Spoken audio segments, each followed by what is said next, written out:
Hey, what is going on, friends and allies? Welcome to another new episode of the Whiskey Cove, where we will be looking at the whiskies and bourbons to hunt for in the month of June. Run that video.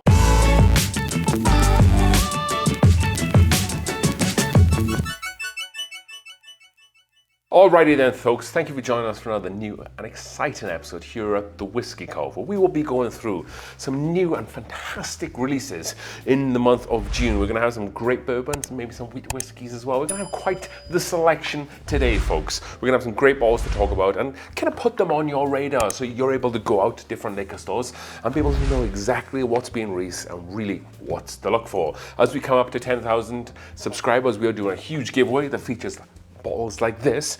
If you want to be in with a chance to win those, it's completely free. You just have to need to be a subscriber, and after this video, go down in the description below and make sure you submit your ticket there. Further instructions are provided through the link. With that being said, the first bottle on today's episode is going to be a new bottle from the Maker's Mark Distillery, and that's because they are bringing out the Maker's Mark Star Hill Farm whiskey release.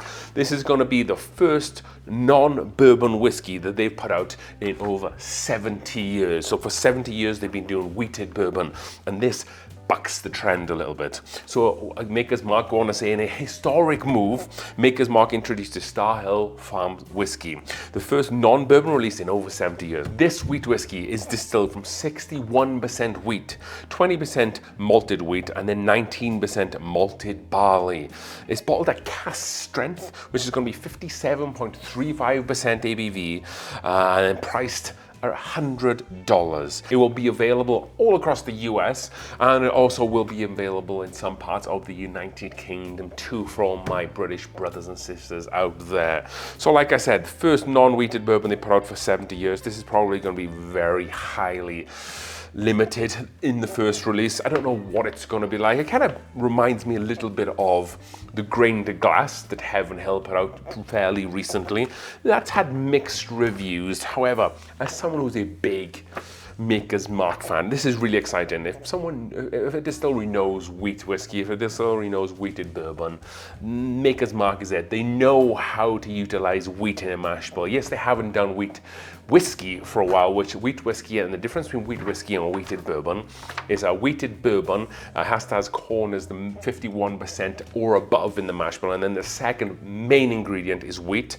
But with wheat whiskey, it has to be 51% or above of wheat, and that doesn't really matter about the rest of the ingredients. So really exciting bottle. Hopefully I'll find it here in Colorado, and for $100, like I said, very much in line with that grain glass from Heaven Hill, but a bottle that I'm definitely going to be looking for.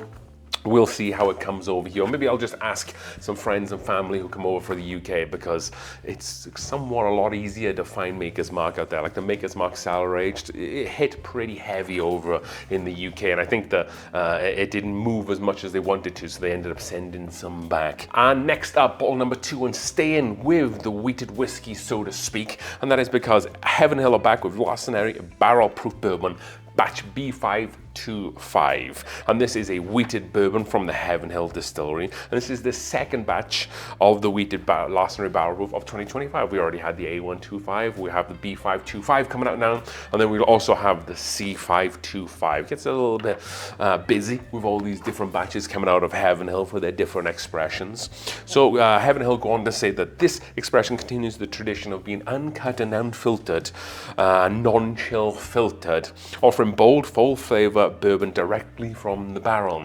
The B525 is expected to feature a well-balanced profile with sweetened wheat character, layered spice, and oak depth. This bourbon uses the same wheated mash bill as the standard Larceny, just that barrel proof. It's going to be coming in at 68% corn, 20% wheat, and then 12% malted barley.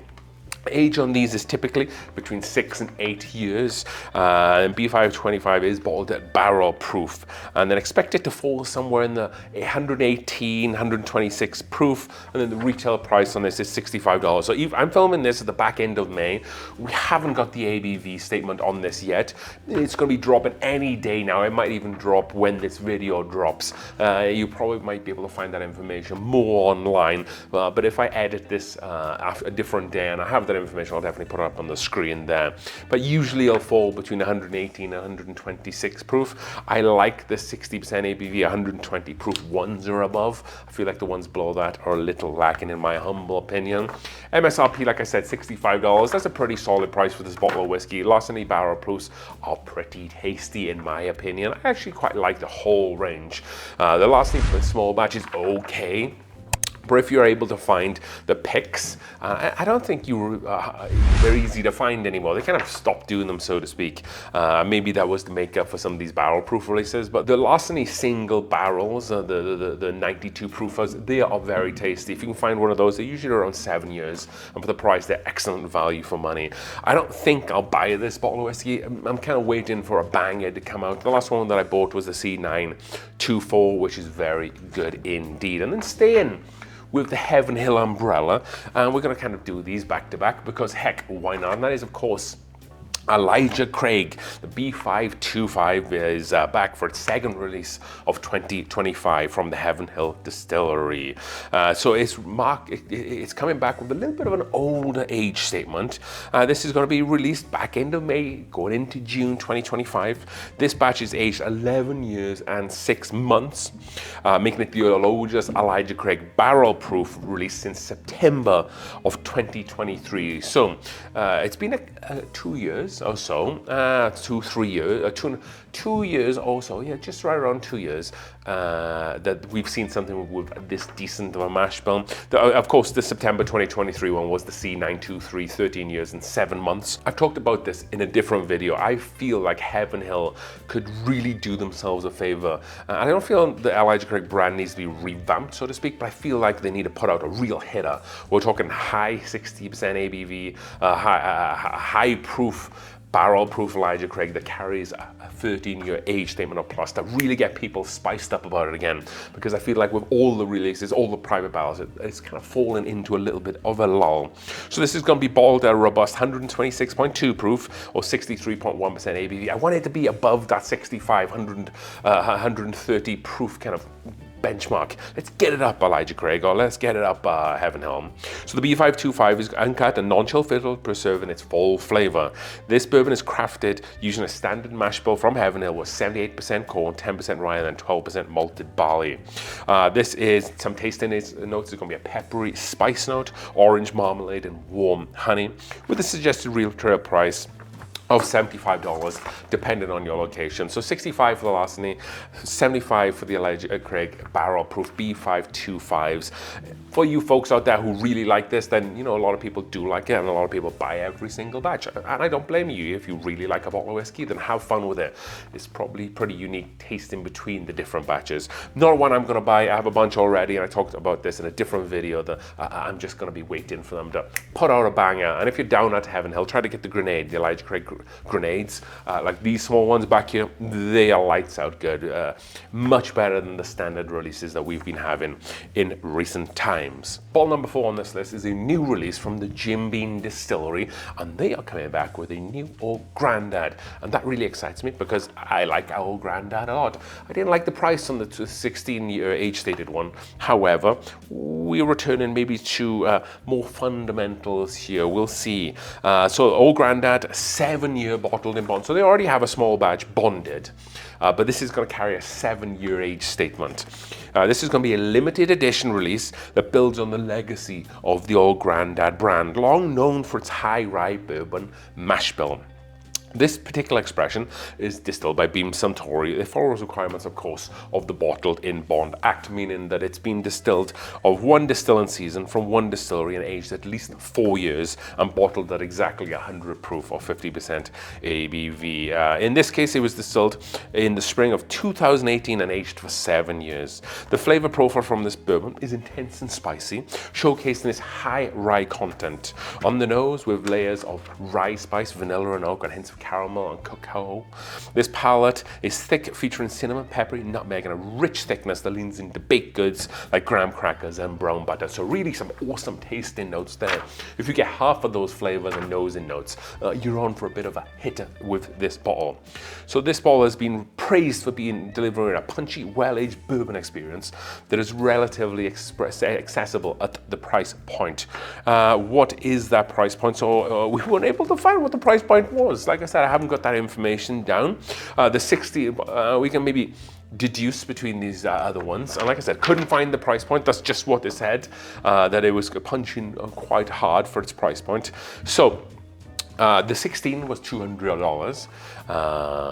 The old Grandad 114 is like high 20s, $30. The Bonded's like $20, and the 80 proof for 40% ABV is like what, $10, $15.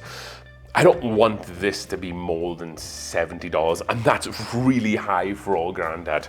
And just hear me saying that a little bit out loud feels like a little bit of a crazy person, because the 16 shouldn't have been $200. The 16 at most should have been about $100. The 7 really should be closer to like a Heaven Hill 7, so around like $40. But I don't want to see it over 75. If it's 75, I'll buy it probably one time. If it's around $50, depending on how it drinks, I could buy it quite consistently. However, like it said, it is a limited time release, so I could see it being $99, and I will probably pass on it for that price. I hope that it's not. I hope that they're going to come aggressively priced, seeing how poorly that the 16 performed and how many people looked at it quite negatively for that price point.